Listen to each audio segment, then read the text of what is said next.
Hello. How good it is to be with you, as always, and especially during this season of the year, the Easter season, when we celebrate the wondrous life, the gift of life that the Lord has given to us, a gift that is now, not just the passing springtime, but is, in a real sense, spring forever, life forever. This particular Sunday, fourth Sunday of Easter, is known in the church as Good Shepherd Sunday. As perhaps many of you know, the readings go through a three-part cycle. That is to say, they change every year for 3 years, then go back again and start all over again. A, B, and C. This particular year we're in the C cycle. However, I like to go back and borrow from the Gospels different lines that point to the fact that this Sunday is Good Shepherd Sunday, this fourth Sunday of Easter, in all three A, B, and C cycles. From the Gospel of the A cycle, to quote there, "He walks in front of them, and they follow him." Like the Good Shepherd, he walks in front of us, and we follow him. In Mark's Gospel, when he starts his public ministry, he goes out and gathers his apostles. And the words he uses are, "Come, follow me." And the Gospel of St. Mark says they immediately leave everything, and they come and they follow him. Here, the line is directed toward all of us, not just for the apostles, but for all of us. He walks in front of us, and we follow him. This is something, a sense we should have of the Lord being with us each and every day, of following him, of him leading us as the Good Shepherd. From Cycle B, "I am the Good Shepherd. I know my sheep, and my sheep know me."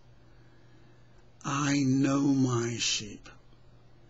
I believe what he's saying there is, I know you, not just simply because I'm the omnipotent, all-knowing, all-present God, but I know you because I love you so very much. I want to be with you. I am with you. I live with you each and every day. I'm not just a God who's at a distance, locked up somewhere away from you in my sacredness. But my love for you makes me extend my presence to you because you are so dear to me. In the C cycle, which is this year, from the Gospel of this year, he says, "My sheep hear my voice. I know them, and they follow me." I know them, and they follow me. We know him in turn. We go out and we follow him. If we're people of prayer, I think we could say readily, we know him. Because as people of prayer, prayer meaning not just simply senseless repetition of words, but a real communication with the Lord, and the communication that includes letting the Lord communicate with us, so that we're not only saying that we're present to him, but we invite him, we allow him, we want him to be present to us. We get to know him. We come to find that he is our daily companion, leading us, with us, showing in many ways his love for us. How wondrous it is to be with a God who is not so far away, but a God who, in my life, in your life. He leads us daily, and we follow him. Daily, as if we are with him, that builds character. That says we are developing a virtuous life. No one can take them out of my hand, out of the Father's hand. If we're people who belong to him, and we show it, because daily we live with him, we pray to him, we find and we live our faith by knowing and believing and repeating to him we are his, then there's no way we're going to be out of his hand, that we're going to be out of the Father's hand, which is to say, we belong to him, and we practice belonging to him by each day asking him, "Dear Lord, what is your will for me this day, this time?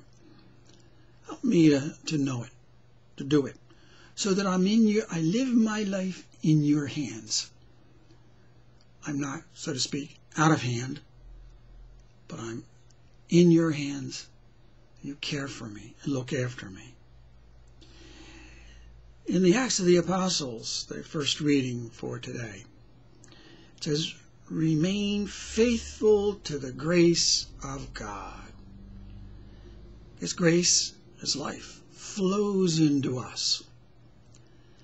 Remaining faithful to him is really a challenge, because the devil, in fact, our own personalities at times, are challenging us to go somewhere else. The second reading for today, it says, "Survive those who survive the time of great distress." I don't think most of us find, generally speaking, that we go through great distress.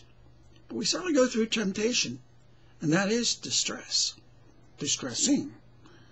because our temptations are always inviting us to find another way instead of following the Lord, to go off in another way.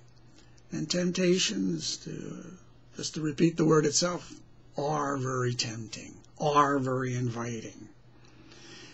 We have to really give them their due. They do have an effect on us in the sense that they are challenging us. And we have to really be strong-hearted. We have to keep going back to the Lord and just simply saying, "Dear Lord, on my own, this is going to pull me away from you. Help me to survive this time of distress, this temptation." And in that same book of Revelation reading for today, we wish to be a part of that great multitude. The great multitude who are the people of God who are in heaven. The great multitude who are the saints. We want to really survive to be his forever. Not to belong to the world, not to belong to the devil, not to belong to ourselves, but to belong to the Lord. To be a part of the great multitude of saints, his and his forever. Thank you so very much.